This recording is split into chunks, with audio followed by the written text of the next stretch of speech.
Okay. Praise. Good evening. A blessed Wednesday night, everyone.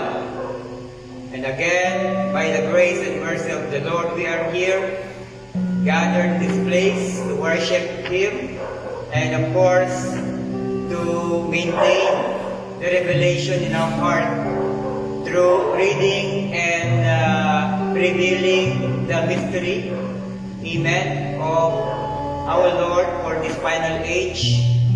And praise God, of course, sapagkat ang bawat isa sa atin ay kinukubli ng Panginoon sa kanyang pag-ibig at pagmamahal, amen. In spite po sa mga kaganapan sa ating panahon, and I believe na ang Panginoon ay patuloy pong umaagapay sa atin, amen. So, as we start, let us hear the song offering of our brethren, and let us set the atmosphere of worship once again in this place. Amen. Praise God. Thank you, Jesus.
Sa gitna po ng samut-saring mga pagsubok, no?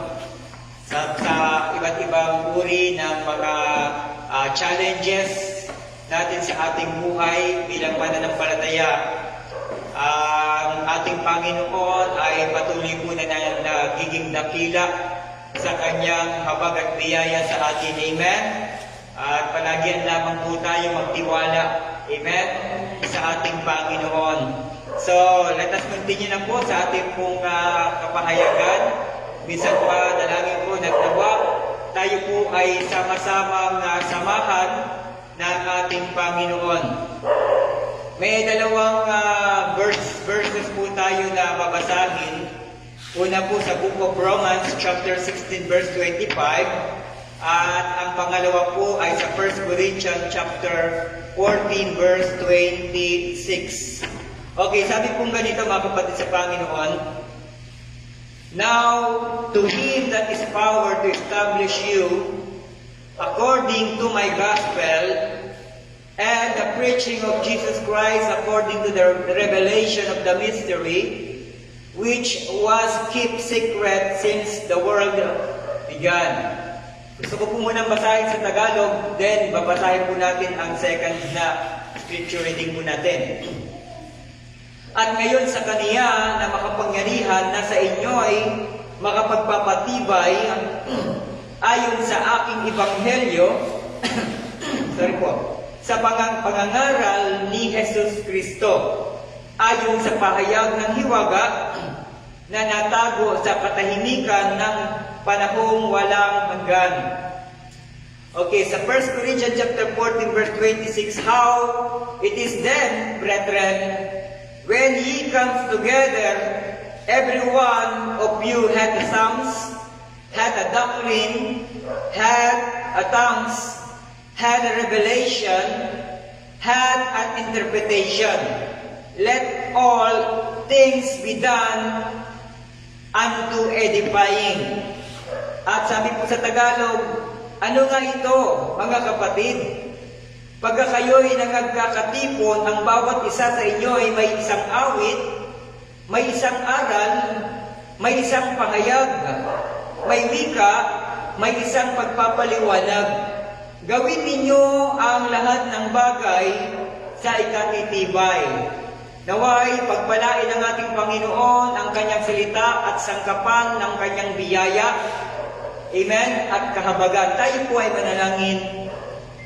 Banal naming Diyos, amang kataas-taasan, sa oras na ito minsan pa ay patuloy po naming pinaparangalan ang makapangyarihan mong pangalan sa mga kapahayagan na iyo pong binubuksan sa pagkakaunawa at pagkakakilala ng lahat ng iyong mga pinili.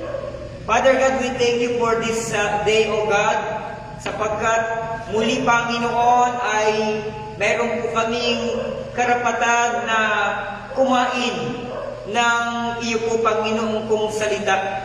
Sapagkat ito po ang buhay ng aming pong espiritual, ito po ang lakas ng aming pananampalataya.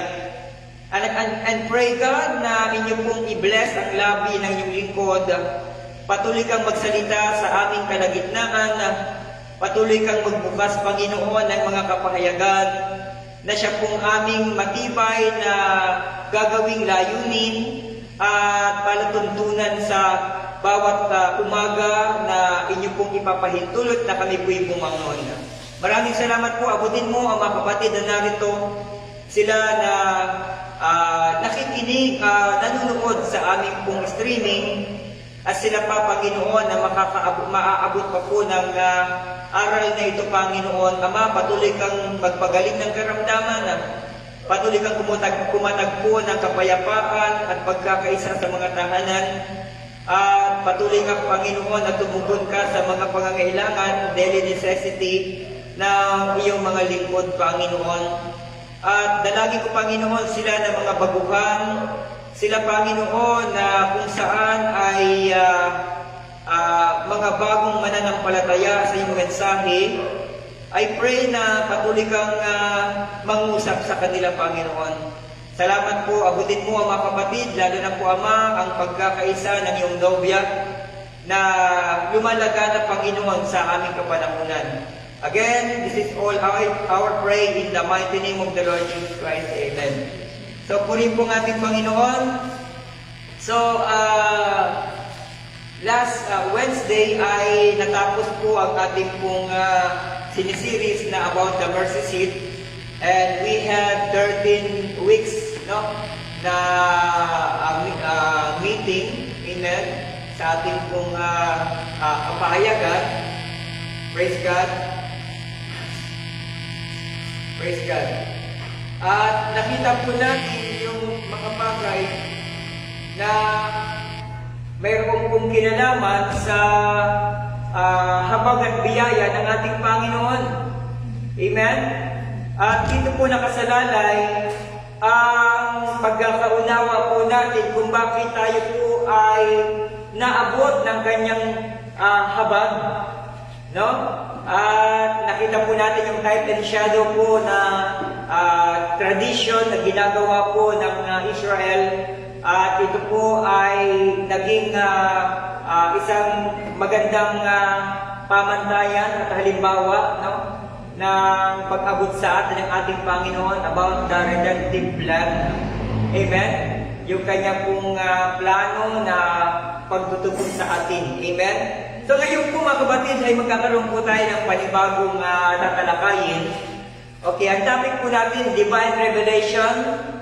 The church is built upon it. No? So, tandaan po natin mga kapatid, ang iglesia ng ating Panginoon ay itinatatag niya sa pamamagitan ng kanyang mga revelation. No? Alam po natin ang salita ay si Jesus. Amen? At sa bahagi po ng salita ay makikita po natin ang kahalagahan ng loob, no? Yung laman ng salitang ito.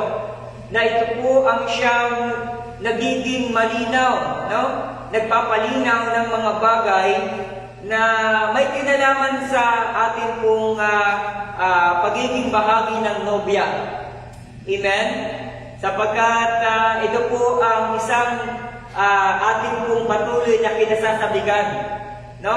Ito po yung buhay po natin, mga kapatid. Amen? Ang salita ng ating Panginoon. Okay.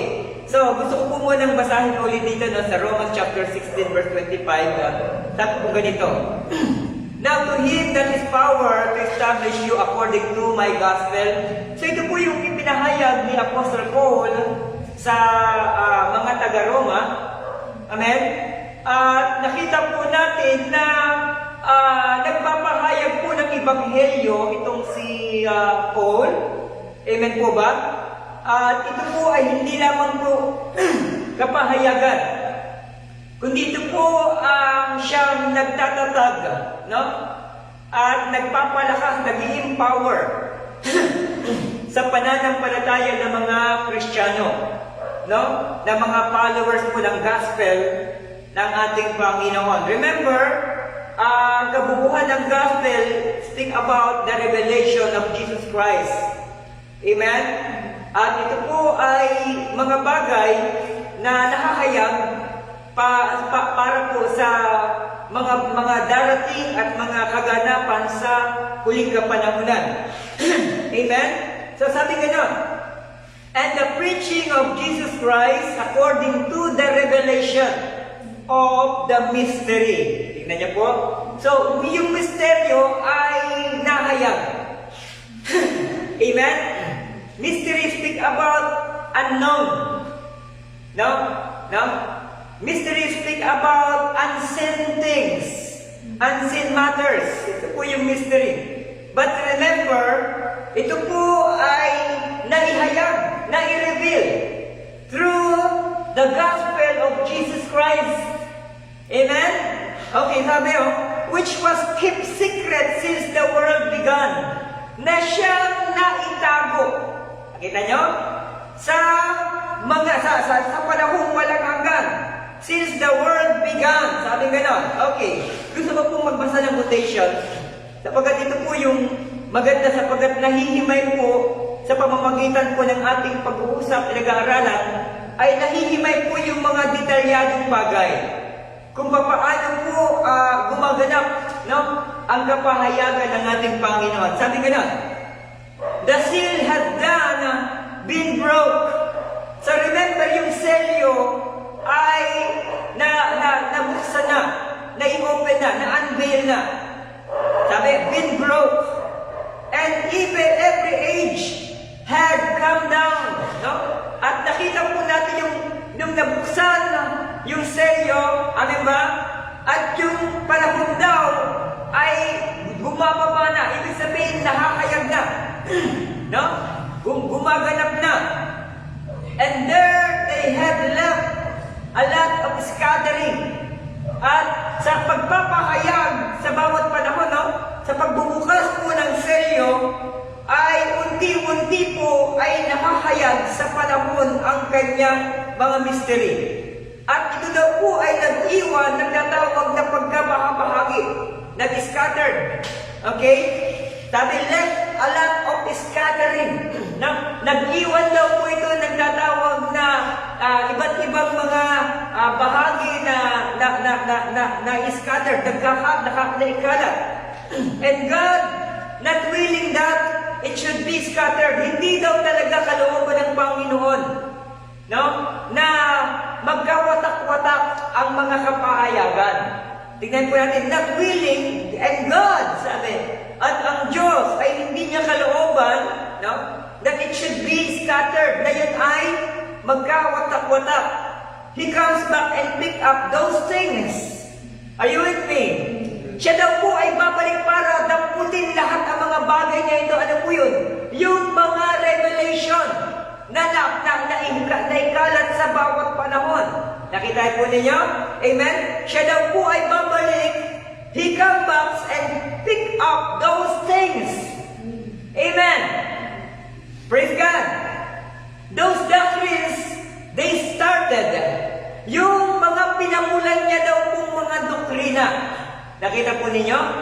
So yung mga kapahayagan noong pamanguna. So ito daw po ang kanyang titipunin. That is the reason why he coming back. Ito yung dahilan kung bakit siya pabalik ngayon. Why? To gather all the mystery. Amen po ba? Na nakahayag sa bawat panahon.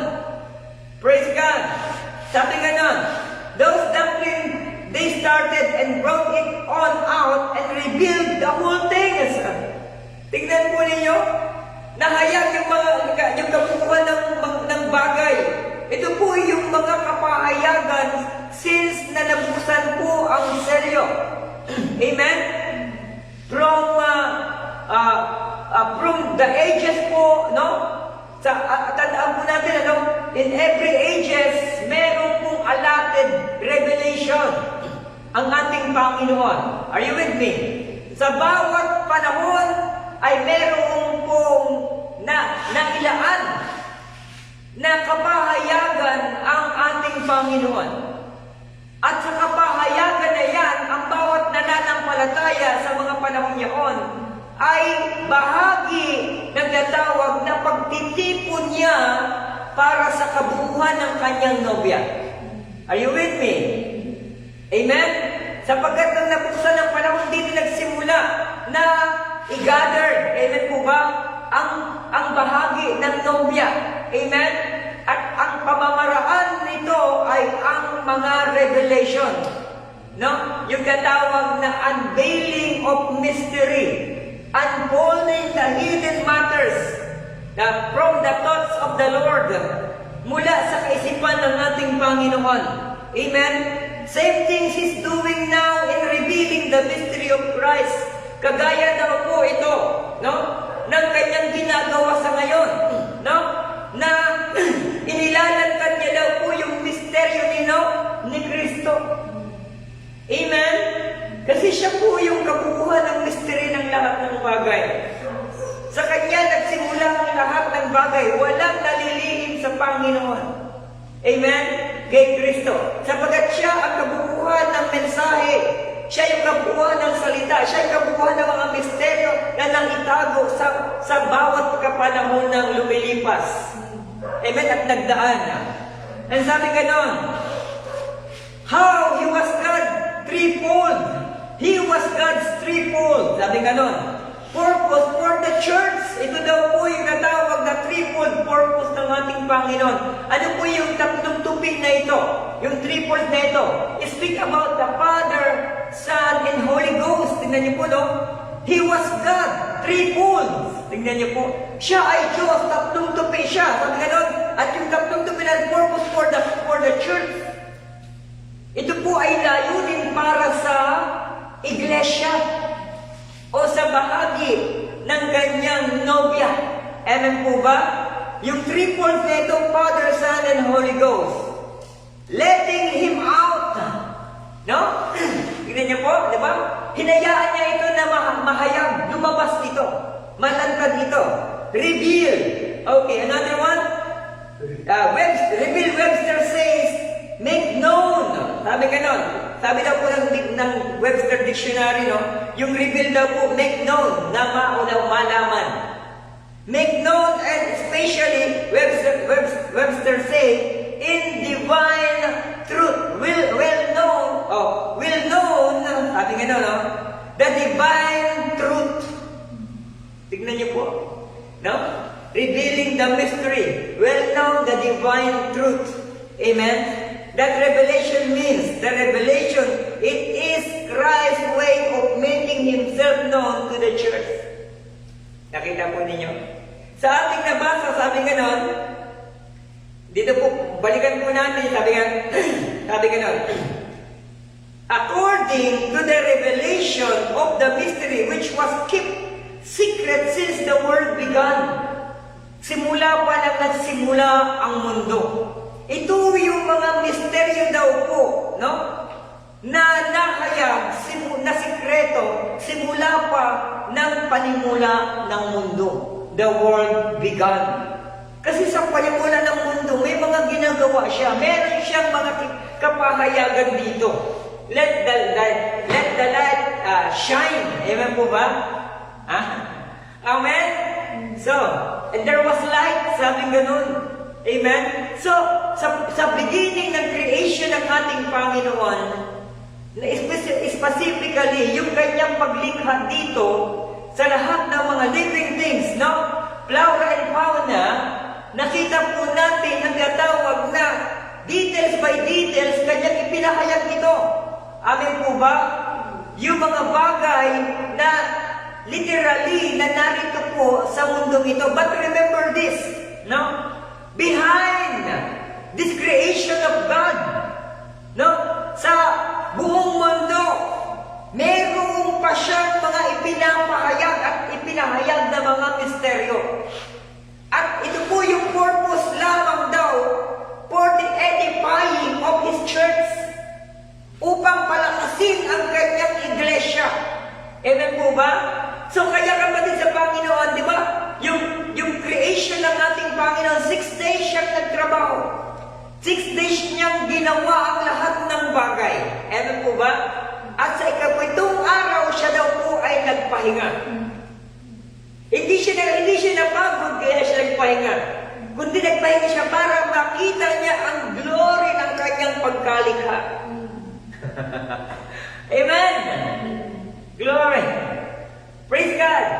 So, behind that matters, sa likod ng mga bagay na ito, ay mayroong mga misteryong na ilapat ang ating Panginoon, na tanging nakalaan lamang, alatad lamang sa kanyang iglesia.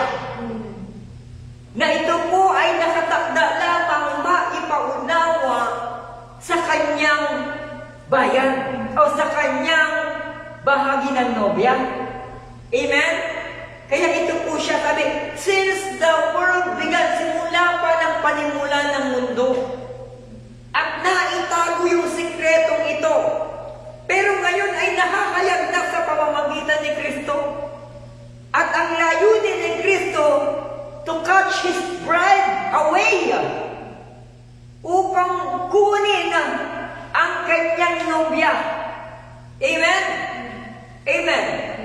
At ang pamamaraan nga ng kanyang ginagawa, mga kapatid, ay ipinapahayag po niya sa kanyang nobya ang mga sikretong ito. Amen po ba? Kaya nga unveiling the mystery behind the written word. No? Ang paglalantad ng misteryo sa likod ng salita.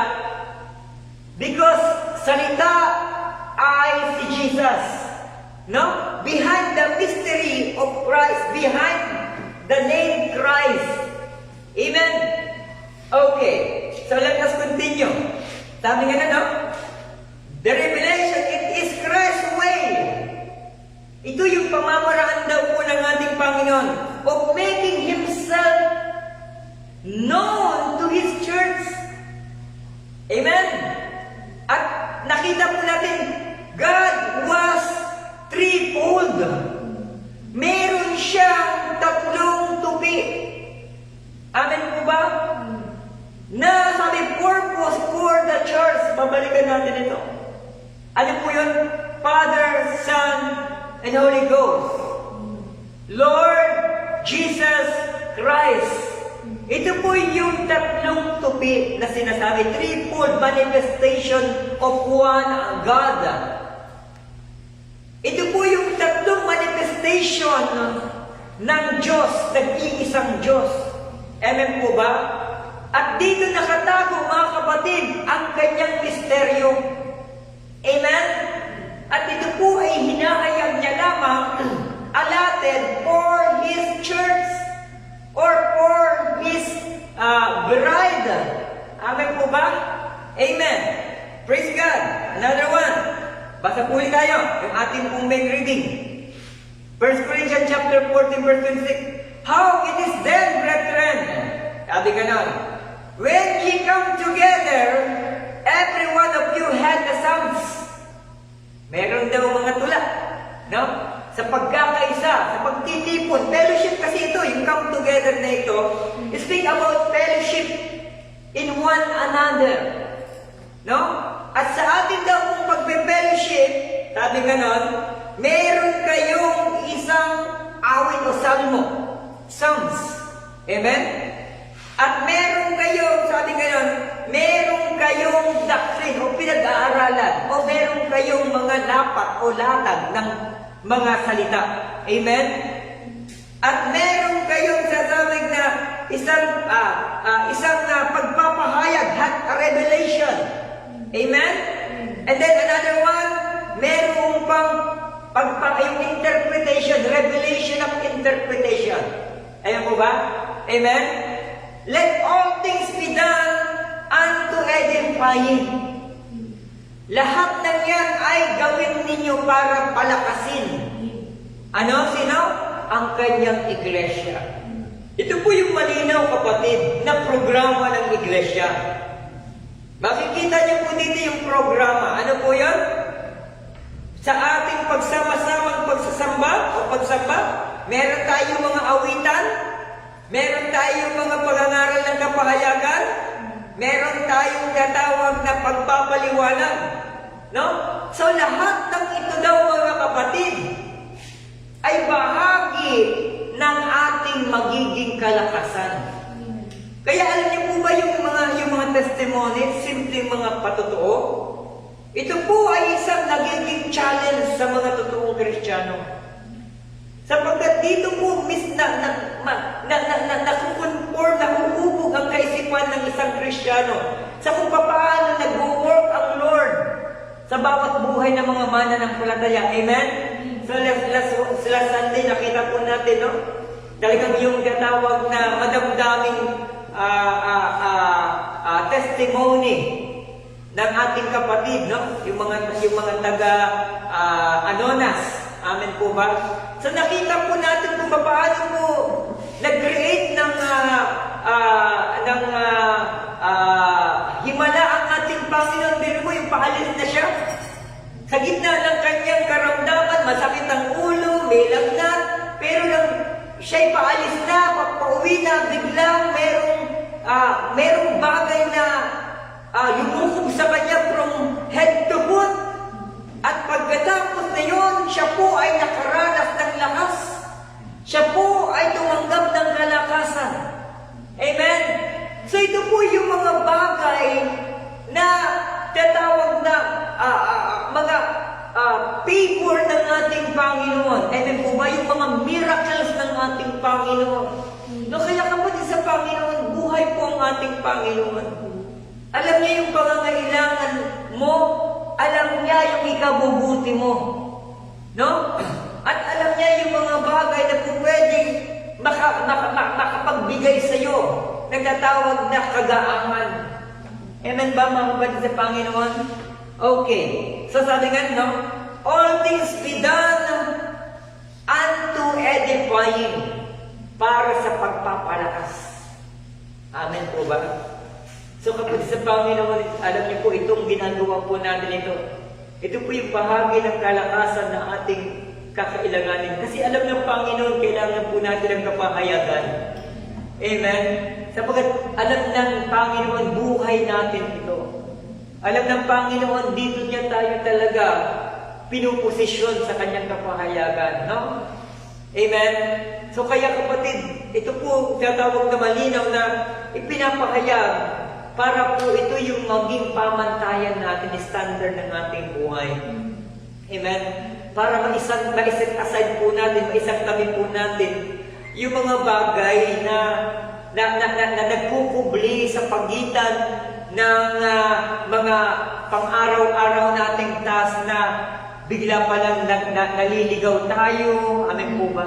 Kaya meron po mga tatawag na ganitong midweek service upang ma-remind tayo, upang mapaalalahanan po tayo ng mga bagay na magpapatibay sa atin, magtatayo sa atin, magtataas sa atin, magtitindig sa atin, magbabangon sa ating pananampalataya. Walang iba kundi ang kapahayagan na. Amen? At remember, uulit-ulitin ko ito mga kapatid, hindi lamang ito sa inyo, pati rin po sa akin, na yung lingkod. Sapagkat ako po'y nakikinig din po after ang ating gawain. Amen? Kaya kapatid sa Panginoon, ako po'y naniniwala sapagkat itong kapahayagan ito, exclusive po ito sa kanyang nobya. At kung saan mayroon siyang nobya, mayroong kapahayagan. Amen? Amen? Kasi kung walang bahagi ng nobya sa ating iglesia, walang kapahayagan dito. Amen? Nakita niyo po ninyo? Hindi po tayo ihahatid ng Panginoon sa mga bagay na misteryo o pagbubukas ng mga misteryo kung wala pong bahagi ng nobya sa dakong ito. Amen? Okay, allow me to read a book of quotation po, no? Sa isang book po ng spoken word.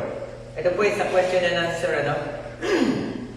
Because you've got a spiritual open channel between here and heaven. Tingnan niyo po, no? Dahil daw po meron tayong bukas, no? Open channel, spiritual po ito, bukas na connection po ito. Channel speak about connecting something. Amen? A spiritual open channel between here and heaven. No? Ano yun? Speak about the revelation. Ang nagiging channel po natin ay ang mga kapahayagan. Hindi lamang po moral teaching. Moral teaching speak about yung ikabubuti ng ating physical. Yun ang moral teaching. But we have the full revelation. Amen? Hallelujah! Comes from heaven. Mula sa langit. Sabi ganon. Flesh and blood. You never took it a seminary. Tignan niyo po, no? Flesh and blood. Pag ito ang ating topic at pag-uusapan, yung revelation na ito, yung channel na ito, yung ating connection dito, tandaan niyo po, hindi daw ito makukuha sa seminaryo o yung pagpasok sa mga seminary. You never took a schooling. You never took a course of the theology. Amen? Hindi daw po ito. Yung channel na ito, yung open channel na ito, yung bukas na access natin na ito, hindi ito dahil sa ako'y tapos ng Bible school. Hindi ito dahil sa ako ay nag-aaral Master of Theology. O tinatawag na ako ay namumuhay sa seminary, Rome. Hindi daw po yan. Sabing ganon. But you depended on God. Because God is in heaven. And we have the full access. We have the full open channel. No? Saan? Speak about the place of blessed.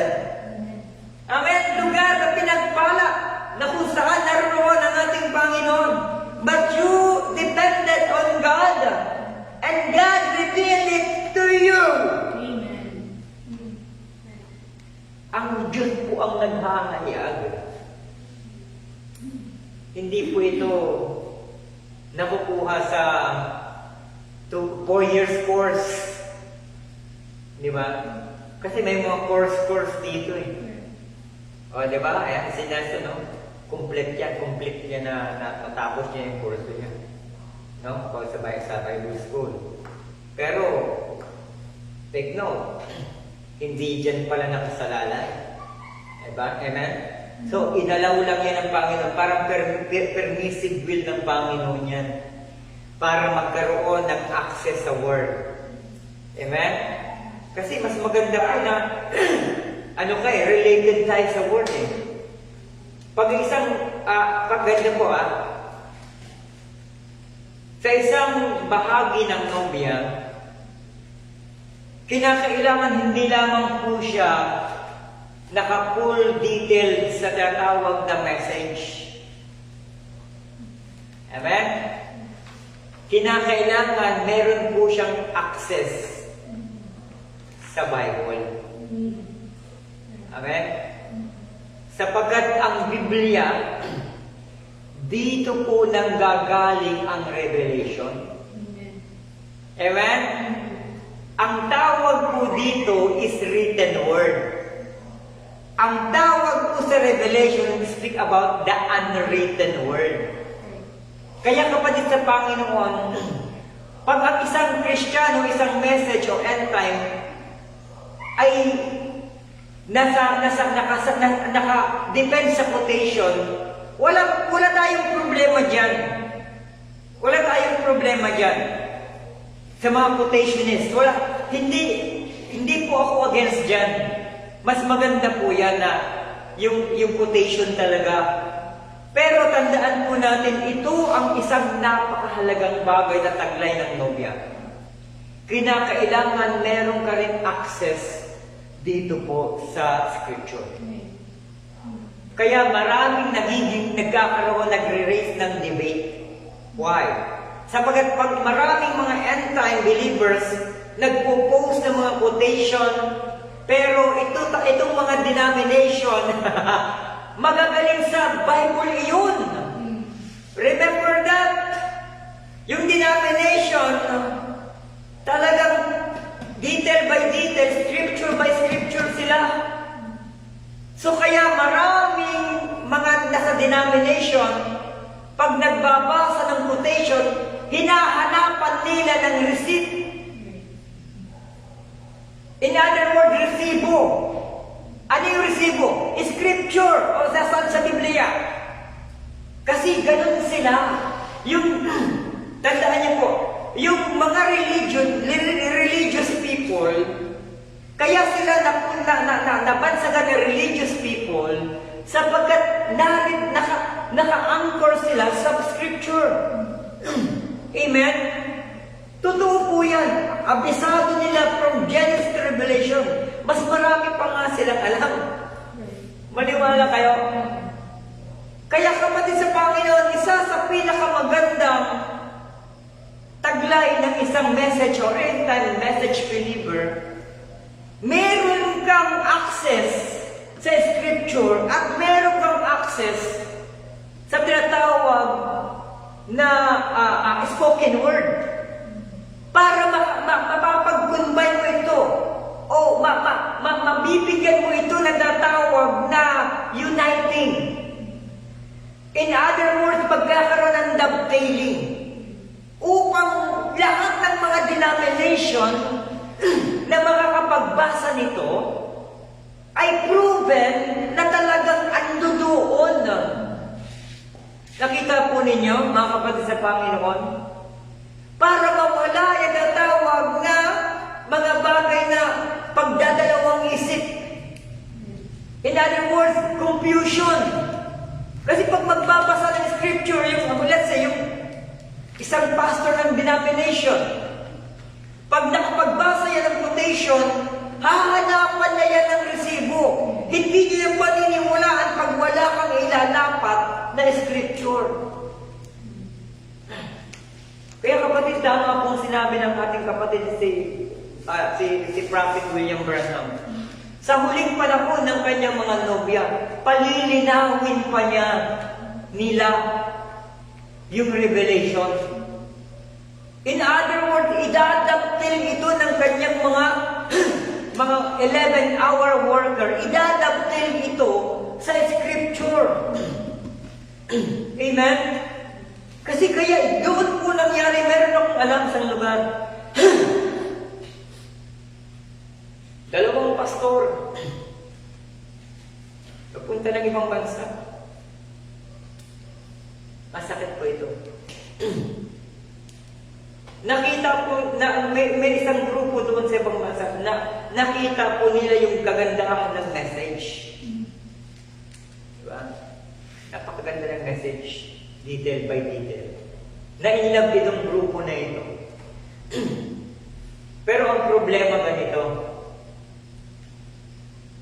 Itong dalawang ito, sorry na, ayaw ko muna. Punta ng punta doon. Actually, no? Nagkaroon sila ng access dahil sa atin. Sa gawain ito. Punta ng punta doon. Anong nangyari? Walang ginawa kundi, sabi ni Brother Benton, Brother Branham, yun ang problema. Kaya ang nangyari yun, boom! Watak! Hindi na sila tinanggap. Bakit kamo? Walang scripture na inilalatag. Sabi ni Brother Branham, walang problema. Kahit ilang Brother Branham ang sabihin mo, basta't lagyan mo ng scripture. Yan ang problema. Hindi po sa iniiba natin ang sistema ng pangangaral sa message. Hindi po pwedeng ilihis po ito. Actually, sa mga ganitong pagtitipon, dito nga po yung detail by detail na huhukay itong mga ito. Kasi maraming anti-believer, sorry po wala po akong pinipersonal. Hindi na nawawala sa Godhead. Hanggang doon. Mula pa lang muna, Godhead. Ang doon na lang umiikot. Sandali kapatid, ang dami sa baba. Ang daming kapahayagan. Ang daming revelation. Nagbabanggaan, nagkakaroon ng debate. Message believer against message believer. Nagkakaroon ng debate. Bakit kamo? Kasi sa napakalatagal na panahon na isang topic, nagbabanggaan na sila. Nakita po ninyo yung difference. Kaya salamat sa Panginoon. Amen. Hinihimay niya sa atin yung mga bagay na dapat pang maipahayag, mai-unveil pa po sa atin. Amen. So kapatid sa Panginoon, don't make me wrong. Kasi ito po talaga ang nais ng ating Panginoon. No? Na mabuksan pa po sa atin kung ano pa po yung mga bagay na nakatago po dito sa message. In connection sa Scripture. Are you with me? Thank God. Patuloy tayong tulungan at samahan ng ating Panginoon. Amen? Kaya tingnan po ninyo dito makikita po natin sa Scripture, balikan ko lang po yung Scripture, sabi, had a revelation, had an interpretation. Tingnan niyo po, no? Pero makikita po natin dito yung tatawag na pagpapalakas, hindi pagpapahiwalay. Amen? Okay, so sabi nga, no? Hindi daw ito magsusumpungan sa tinatawag na seminaryo o sa pag-aaral ng Bible School o yung tatawag na pag-take ng course of theology. Cannot be.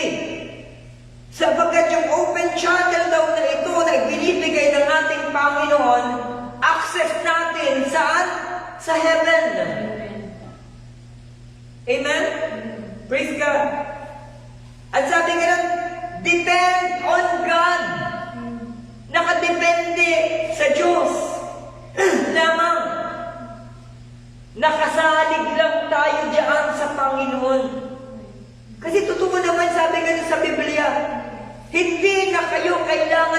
ang Panginoon. Say, First John chapter 2. Amen? Hindi na kayo kailangan turo ang Panginoon. Sapagkat ang pahid na nasa inyo, ang siyang magtuturo sa inyo ng lahat ng bagay.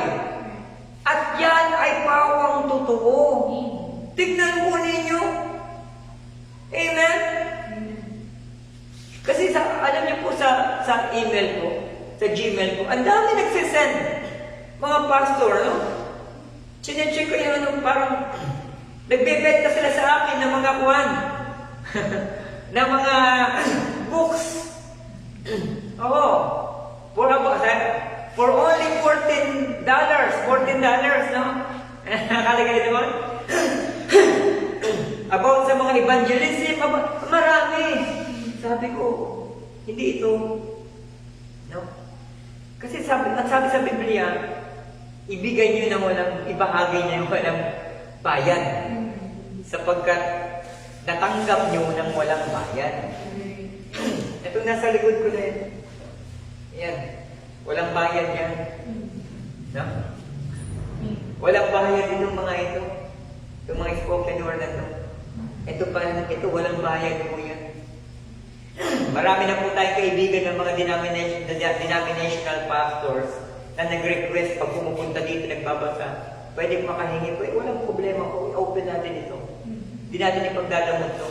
Pero it's up to them kung ito'y tatanggapin na hindi. Pero tandaan niyo po, once na isang salita lamang ang kanilang i-deny, malaki ang problema nila sa harapan ng Diyos. Isang salita lamang ang kanilang tapyasin at tanggalin, malaki ang problema nila sa harapan ng trono ng Diyos. Sinabi naman po yan sa Biblia, di ba? Ang sino mang magbawas, no? At ang sino mang magtanggal ng mga kapahayagan na nakasulat ay mawawala ng bahagi, no? Sa puno ng buhay. Biblia po ito, mga kapatid. No? Kaya kapatid sa Panginoon, kung may mga lumalapit sa atin na mga mangangaral, puno, at bebentahan ka ng mga aklat, pang-imprenta lang naman. No?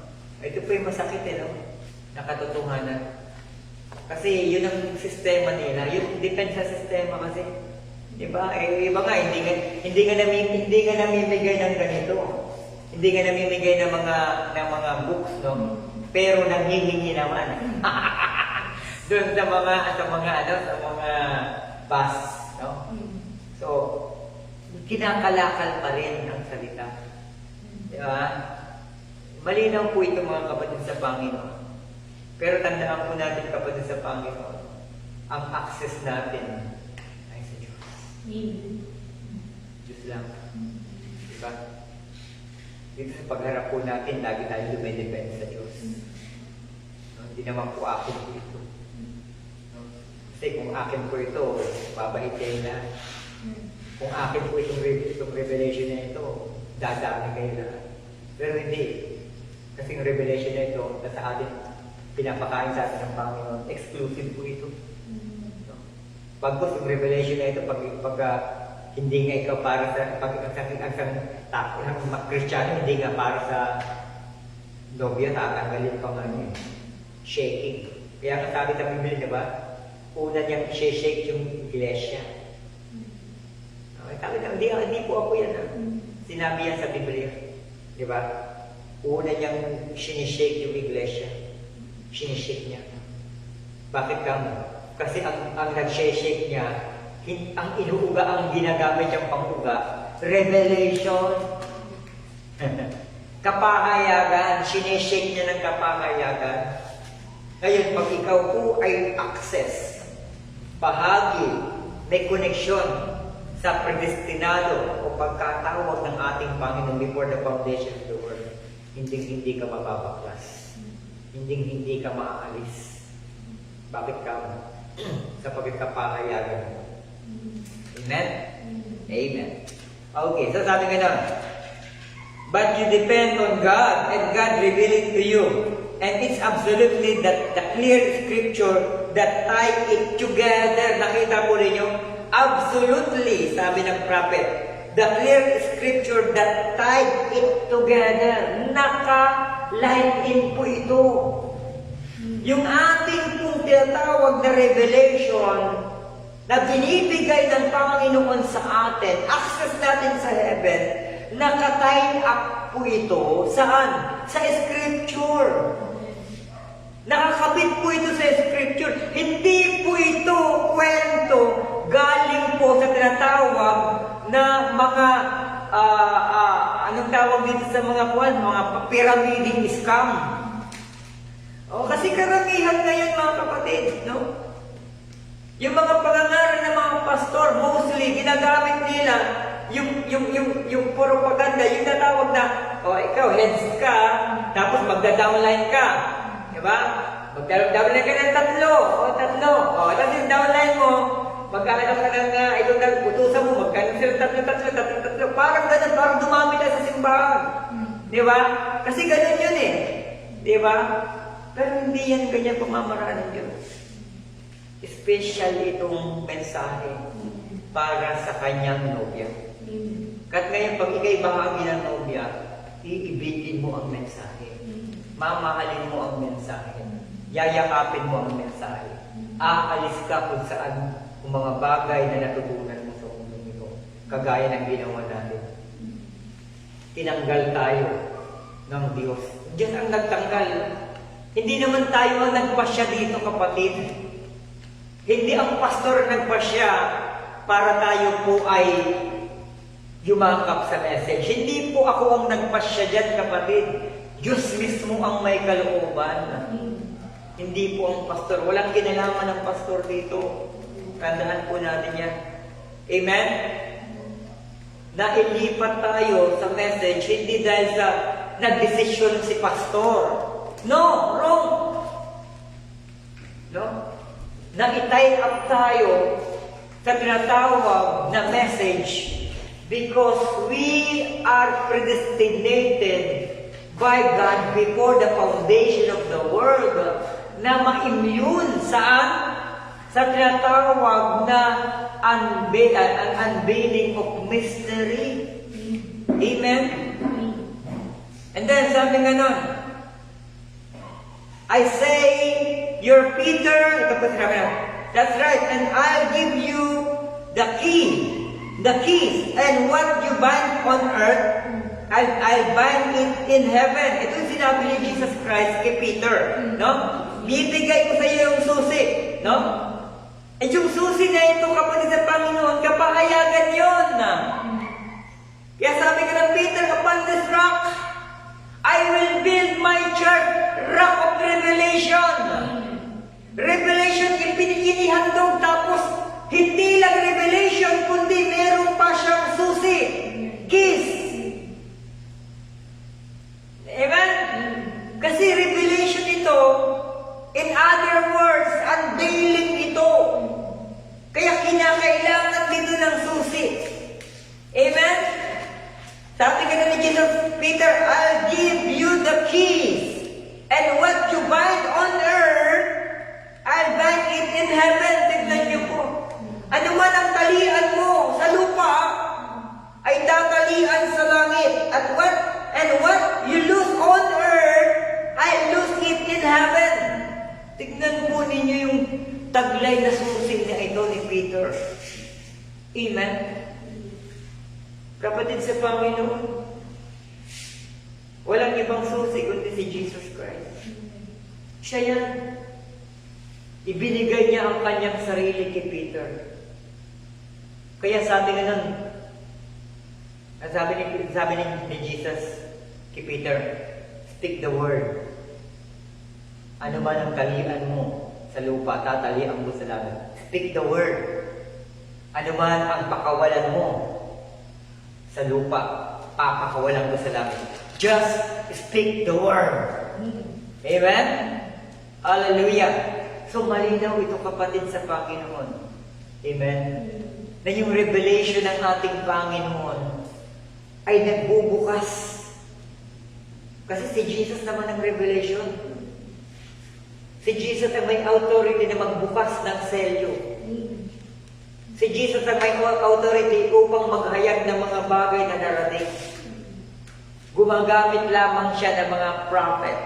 Gumagamit lamang siya ng mga tatawag na kanyang mga resources, mga messengers to unveil it. Kaya yung tingnan mo yung ibang mga denomination. Wala naman sa Bible yung pangalan ni William Branham. Diba? Basta sabihin mo mga prophet, wala naman sa pangalan. Bakit? Yung pastor mo ninyo, ang pangalan nakalagay sa Bible. Yung tinatanggap ba ninyong mga aral ni Rick Warren, nasa Bible ba pangalan ni Rick Warren? Diba? Si Cindy Jacob, nasa Bible ba yung pangalan niya? Detail by detail, wala rin naman. Kasi meron akong nabasa dyan ng mga ng mga argument, ng mga debates. Sabi ko nun, wala naman sa Biblia ang pangalan ni Brother Branham. Matalino talaga ang mga end time. Bakit? Yung pastor mo ba? Yung founder ba ng simbahan yun, ng pangalan, nasa Bible din ba yung pangalan? Diba? Diba? Yan lang naman po kasimple. Ano ba yung authority natin? Simple-simple lang naman. We are under the fivefold ministry. Under the office of apostle, prophet, pastor, teacher, evangelist. Ayan po yan. Under the title. Office po ito. Opisina po ito. Ang resibuhan mo, yung pangangaral mo, yan ang lapatan natin ng resibo. In other words, yung pangangaral, naka-tie up po ito. Kaya sinabi dito, tie up together. Saan? Sa scripture. Ito po siya kasimple. Kaya kapatid sa Panginoon, salamat po. Pinupuri ko po ang ating Panginoon. Sapagat sa huling kapahay namin sa kapanahonan ito, hindi niya tayo inalaw na manatili sa denominasyon.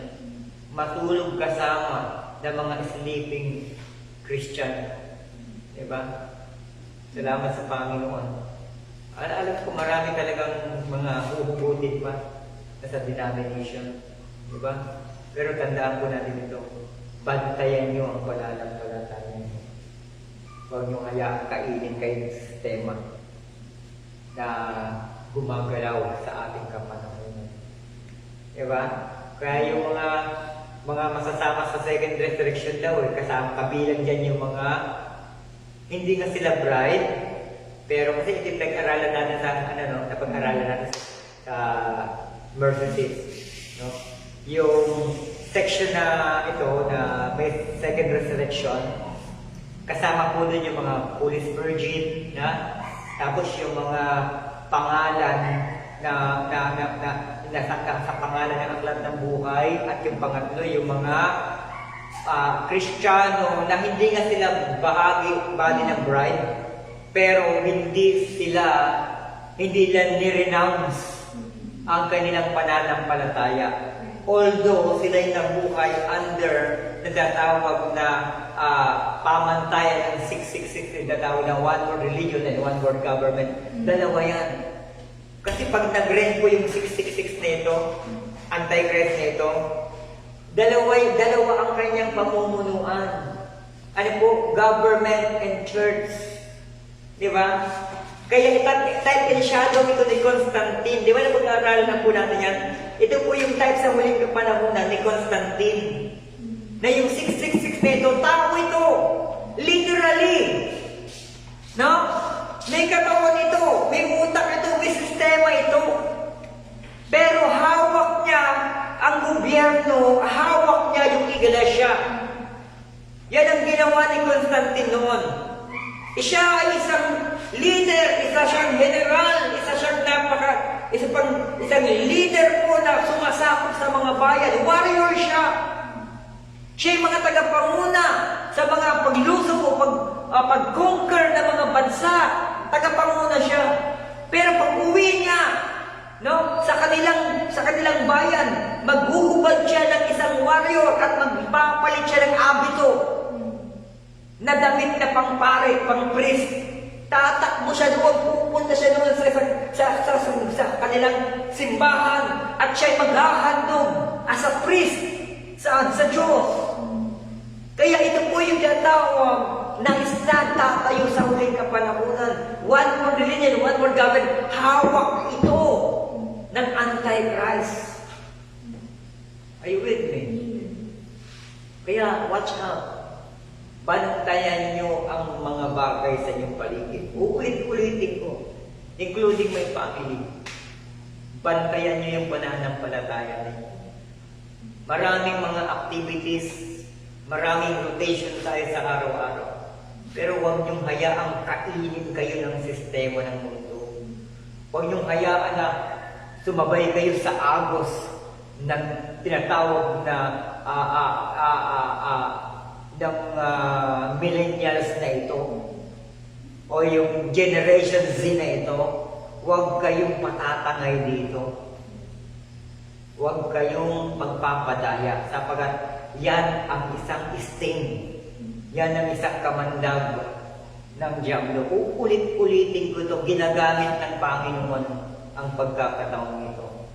Sapagkat lahat ng pumapasok sa laro ng Satanas, sabi sa Hotel California, you can check out anytime you like yung Hotel California, but you cannot live.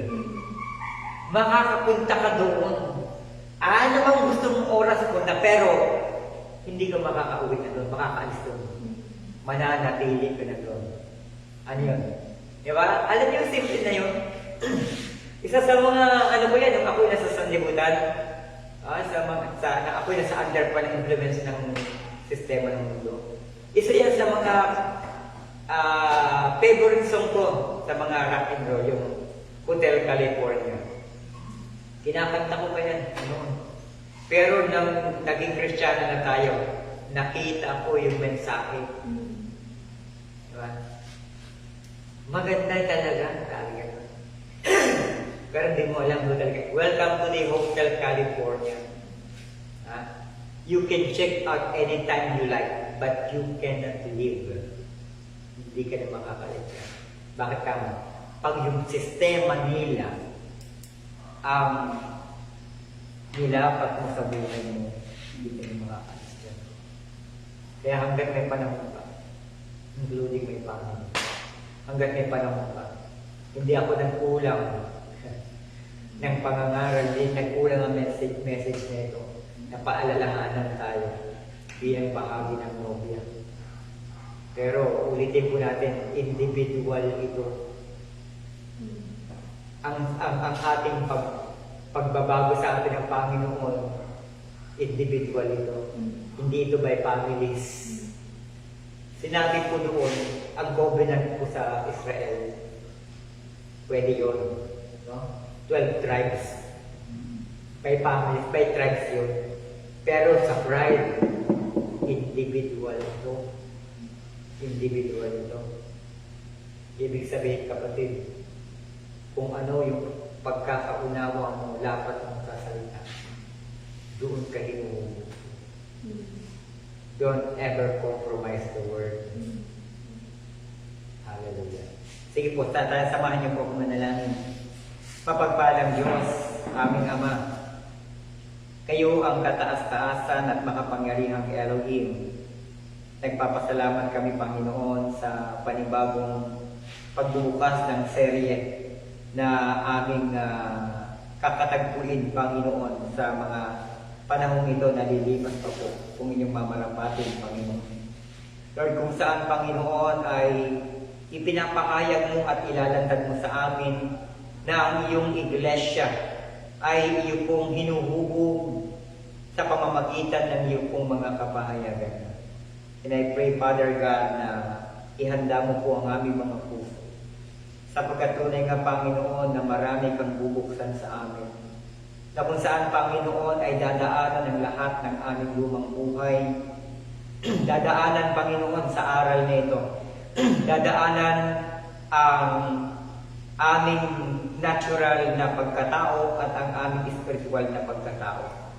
Sa Panginoon, I pray na patuloy, Panginoon, na kami po ay lapatan mo ng kabutihan, ng pagkakakilala sa iyong salita, upang sa nalalapit mong pagbabalik, Panginoon, sa pamamagitan ni Kristo, ay mahayag at malantad sa amin ang mga bagay, particular na po, Panginoon, ang mga samot-saring nilalaman ng iyong misteryo sa huling kapanahunan. Maraming salamat po, mapagpalang Diyos. Ito po ang aming samot panalangin sa makapangyarihan mong pangalan, Lord Jesus Christ. Amen and amen. Sa mapagpalang gabi sa ating lahat. Pagpalain.